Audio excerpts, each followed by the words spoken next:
जून 2020 में लद्दाख की गलवान घाटी में भारत और चीन की सेना आमने सामने थी। दोनों के बीच खूनी झड़प हुई। इस झड़प में भारत के 20 जवान शहीद हुए, जबकि चीन के 43 सैनिक मारे गए। हालांकि चीन ने यह आंकड़ा कभी बताया नहीं, लेकिन इस झड़प के बाद से दोनों देशों के बीच में रिश्ते काफ़ी खराब हुए। भारत ने भी कुछ एक्शन लिए। भारत ने कुछ चाइनीज़ ऐप्स को बैन किया। उसके बाद व्यापार में भी थोड़ी कमी देखी गई। कई दौर की बातचीत चली, लेकिन ये रिश्ते 5 सालों तक वैसे के वैसे ही रहे।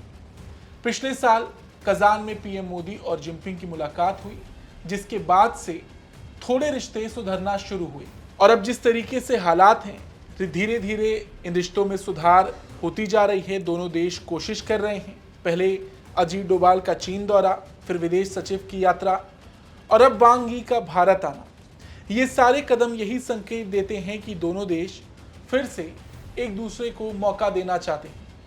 हालांकि वांग यी की भारत यात्रा से पहले चीन के विदेश मंत्रालय की प्रवक्ता माओ निंग ने एक बड़ा बयान दिया है।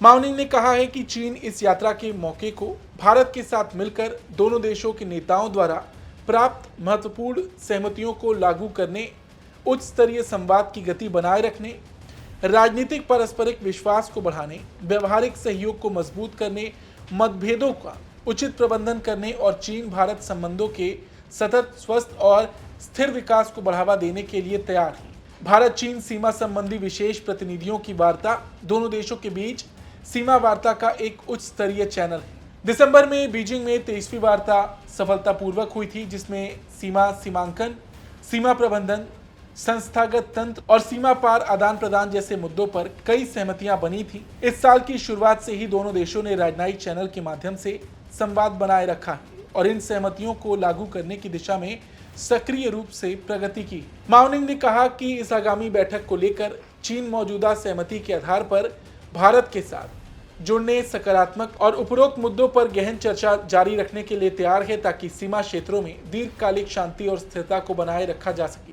भारत प्रवास के दौरान विदेश मंत्री वांग भारतीय विदेश मंत्री एस जयशंकर के साथ द्विपक्षीय संबंधों और आपसी हितों के मुद्दों पर भी गहराई से चर्चा करेंगे। आपको बता दें, ये 2020 में गलवान घाटी में हुए संघर्ष के बाद वांग यी की पहली यात्रा होगी। इस यात्रा पर बहुत कुछ निर्भर करता है, क्योंकि जिस तरीके से इधर हालात अमेरिका के साथ भारत के बिगड़ रहे हैं, ऐसे में चीन का भारत के करीब आना ये एक बहुत बड़ा मैसेज है और रणनीतिक रूप से दोनों देशों को कहीं ना कहीं फायदा भी पहुंचाने वाला है। देखा जाए तो पिछले कई सालों से भारत और चीन के रिश्ते खराब रहे हैं, लेकिन जिस तरीके से दोनों देशों के बीच अब बातचीत जारी है, व्यापार बढ़ाने की बात चल रही है और बहुत जल्द भारत चीन के बीच सीधी फ्लाइट्स, डायरेक्ट फ्लाइट्स भी उड़ेंगी, तो ये अपने आप में एक मैसेज है।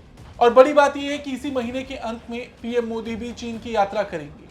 पीएम मोदी की चीन यात्रा भी एक अपने आप में बड़ा संकेत है कि दोनों देश अपने रिश्ते सुधारने पर काम कर रहे हैं। और अभी वांग यी भारत में ही, तो वांग यी की यात्रा पीएम मोदी के चीन दौरे से पहले हो रही है। पीएम मोदी 31 अगस्त को तियानजिन में होने वाले एससीओ शिखर सम्मेलन में हिस्सा लेने के लिए 7 साल बाद चीन का दौरा करने जा रहे हैं। इस दौरान उनकी चीनी राष्ट्रपति शी जिनपिंग से मुलाकात भी होगी।